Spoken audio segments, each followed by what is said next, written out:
Good morning, everyone. Today we are going to take a fascinating journey into the world of animals with backbones. That called is invertebrates. So, in this topic is I am conducting about class 5th NCERT evaluation chapter, and that evaluation chapter we are taking second point and second video about vertebrates. So what is vertebrates? So vertebrates is animals with the backbone. These are creatures like fish, birds, mammal and reptiles. But did you know that all of these amazing animals share a common history? So we are going to explore how this different group of animals evolved over million of years. Evaluation is a grand story that tell us how simple creatures such as teeny sea creatures or snails and slowly change and adapted to their environment to become the complex animal today we see that animals. So imagine starting with a teeny snail in the ocean over million of years. Its descendant gradually develop backbone, legs and even wings. This is what we call the evaluation of vertebrates. We will look at how these changes happen and what it tells us about the history of life on the earth. So let's get ready to discover how this amazing creature came to be and how evaluation has shaped the incredible diversity of vertebrates we see today. So in this video we are going to learn about vertebrates. So we will go to the next slide.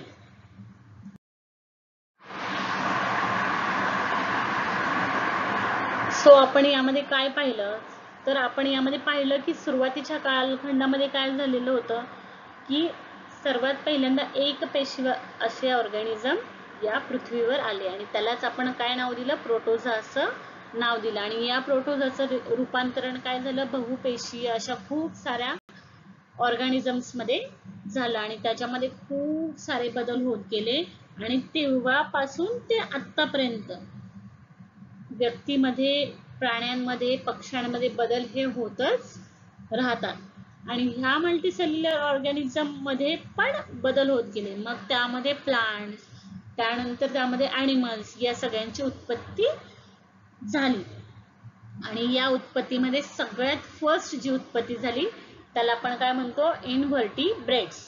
तर invertebrates म्हणजे काय बरं तर invertebrates म्हणजे animal without a backbone are called invertebrates. तर असे जे animal आहेत पृथ्वीवर की ज्यांना काय आहे स्वतःचं बॅकबोन नसलेले जे ॲनिमल्स असतात त्यांना इनव्हर्टिब्रेट्स असं म्हटलं जातं. तर त्यामध्ये कोण कोण आहेत त्यामध्ये स्नेल आहे आणि आणखीन आपल्याला खूप सारी उदाहरणं तर इनव्हर्टिब्रेट्स म्हणजे काय की ज्यांना मणकाच नसतो मणका नसणारे प्राणी ज्यांना बॅकबोन ही रचना असते त्याला आपण इनव्हर्टिब्रेट्स असं म्हणतो. तर हे जे प्राणी आहेत ज्यांना मणक्याची रचना असते त्यामध्ये अनेक प्रकारचे जे प्राणी आहेत त्यांचा समावेश होतो. तर यामध्ये कुठले कुठले असे आहेत तर बरेच सारे कीटक आहेत परत मधमाशा आहेत शिंपले आहेत खूप सारे. आता कीटकांमध्ये जर आपण बघायला गेलो तर त्यामध्ये फुलपाखरू त्याचप्रमाणे माशा असे भरपूर असे तत्सम प्राणी आपल्याला यामध्ये पाहायला मिळतात. तर या हे जी किडे आहेत यांच्यामध्ये सहसा हे 3 भागांमध्ये विभागलेली असतात. तर त्यांना त्यांचं डोकं असतं, छाती असती आणि पोट, आणि मागं कुणाला शेपूट असतं किंवा कोणाला शेपूट नसतं. तर अशा प्रामुख्याने 3 भागांमध्ये यांची विभागणी असते आणि प्रत्येक मग प्राण्याप्रमाणे त्यांच्यामध्ये थोडेफार लहान मोठे चेंजेस हे होत राहतात. त्याचप्रमाणे याच्यामध्ये दुसरा देखील प्रकार असतो ते म्हणजे पाण्यातही राहू शकतात. तर पाण्यात राहणारे यामध्ये कुठले असतात तर प्रामुख्याने शिंपलं जे आहे, परत समुद्रात राहणारे जे मासे आहेत किंवा इतर बरेचसे असे प्राणी असतात, तर ते देखील आपले कशामध्ये येतात, इन्व्हर्टिब्रेट्स मध्ये येतात. आणि यामध्ये चिंगूळ असे देखील काही प्राणी आहेत की जे जमिनीवर देखील राहतात आणि पाण्यावर देखील राहतात. तर यांच्यामध्ये जर आपण वैशिष्ट्य पाहायला गेलो तर यांची वैशिष्ट्ये काय आहेत की यांना मणका नसतो, यांना मणक्याचं जे हाड असतं तशी त्यांची रचना नसते. त्याच्यामुळे त्यांचा सगळा जो आधार असतो तो कशावर येतो, पोटीय तणाव त्यांना म्हणतात, म्हणजे तरंगते पाणी किंवा शिंपल्यामध्ये हे याप्रमाणे असू शकतात. आणि यामध्ये वातावरणानुसार यामध्ये खूप बदल होत गेले आणि त्याप्रमाणेच त्यांच्या शरीरामध्ये देखील त्यांनी काय केले, ते बदल करून घेतले आणि वातावरणामध्ये ते जास्तीत जास्त चांगल्या पद्धतीने टिकून राहिले. तर हे इन्व्हर्टिब्रेट्स आहेत. तर यांचं लाईफस्टाईल कशा पद्धतीने चालू असतं, तर हे काही प्राणी अंडी देतात आणि त्याच्यातून छोटे छोटे लावा निर्माण होतात आणि त्यांच्या त्या छोट्या छोट्या लावांमधून मग ते प्राणी जे आहेत ते छोटे छोटे छोटे आणखी मोठे मोठे मोठे असे होत घेऊन त्यांना वयस्कर रूपापर्यंत मग आणून ते जन्म घेतात. तर अशा पद्धतीने यांची रचना असते.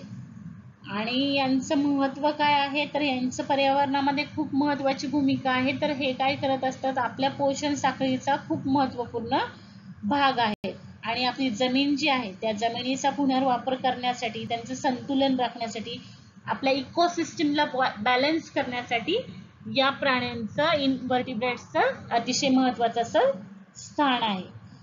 आणि यामध्ये मधमाशी जी आहे, तर मधमाशीचा उपयोग काय होतो, तर त्याचा उपयोग आपल्याला होतो की ती काय करत असते, परागकणामध्ये मध तयार करत असते.